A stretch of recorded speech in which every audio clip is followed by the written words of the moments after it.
हर साल आषाढ़ महीने के शुक्ल पक्ष की द्वितीया तिथि को ओडिशा के पुरी स्थित जगन्नाथ मंदिर से जगन्नाथ रथ यात्रा निकलती है। इस यात्रा में हिस्सा लेने के लिए दुनिया भर से श्रद्धालु पूरी पहुंचते हैं। इस रथ यात्रा में भगवान जगन्नाथ बहन सुभद्रा और भाई बलभद्र के साथ तीन भव्य रथों में सवार होकर निकलते हैं। भगवान जगन्नाथ की रथ यात्रा का हिंदू धर्म में काफी महत्व है।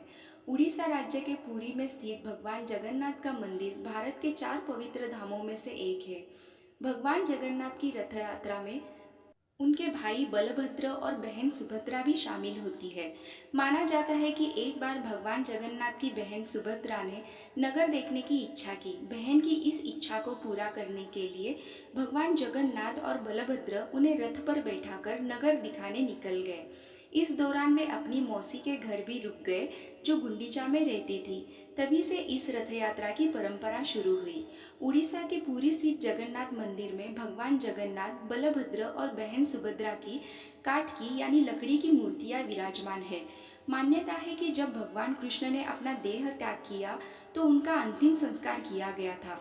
उनका बाकी शरीर तो पंच तत्वों में मिल गया, लेकिन उनका दिल सामान्य और जिंदा रहा।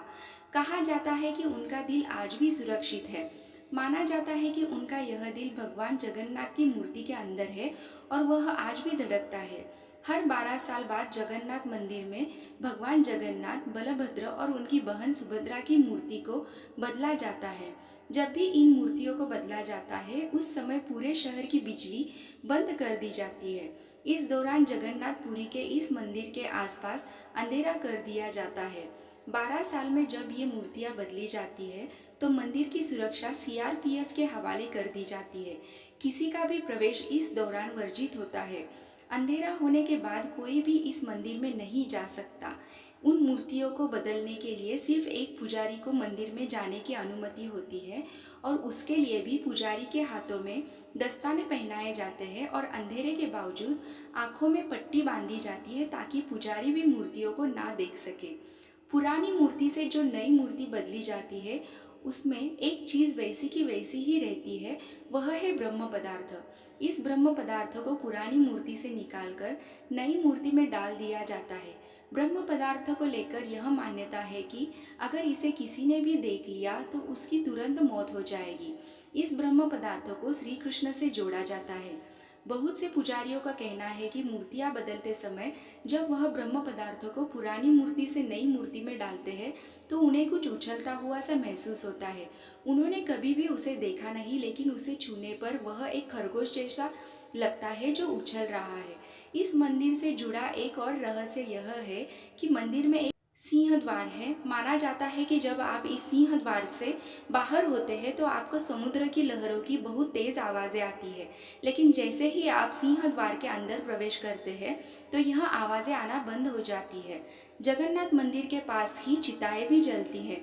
माना जाता है कि सिंह द्वार के अंदर प्रवेश करने से पहले आपको चिताओं की गंध आती है, लेकिन द्वार के अंदर प्रवेश करते ही यह गंध आनी बंद हो जाती है।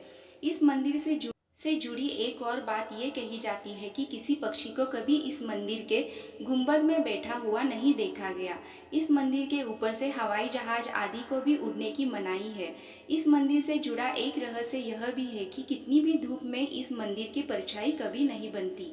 इस मंदिर के ऊपर एक झंडा लगा हुआ है जिसे रोज शाम को बदलना जरूरी होता है। इसके पीछे यह मान्यता है कि अगर इस झंडे को कभी नहीं बदला गया तो यह मंदिर आने वाले 18 सालों में बंद हो जाएगा। इस मंदिर का रसोई घर दुनिया के सबसे बड़े रसोई घरों में से एक है। यहाँ 500 रसोइये और उनके 300 सहयोगी काम करते हैं। कहा जाता है कि इस मंदिर में कितने भी भक्त आ जाए लेकिन कभी प्रसाद कम नहीं पड़ता। लेकिन जैसे ही मंदिर के बंद होने का समय आता है तो यह प्रसाद अपने आप खत्म हो जाता है। यहाँ बनने वाला प्रसाद 7 बर्तनों में बनता है, जिसे एक ही लकड़ी के चूल्हे पर बनाया जाता है। यहाँ की खास बात यह है कि इस लकड़ी के चूल्हे पर सबसे पहले 7वें स्थान पर सबसे ऊपर रखे हुए बर्तन का प्रसाद बनकर तैयार हो जाता है।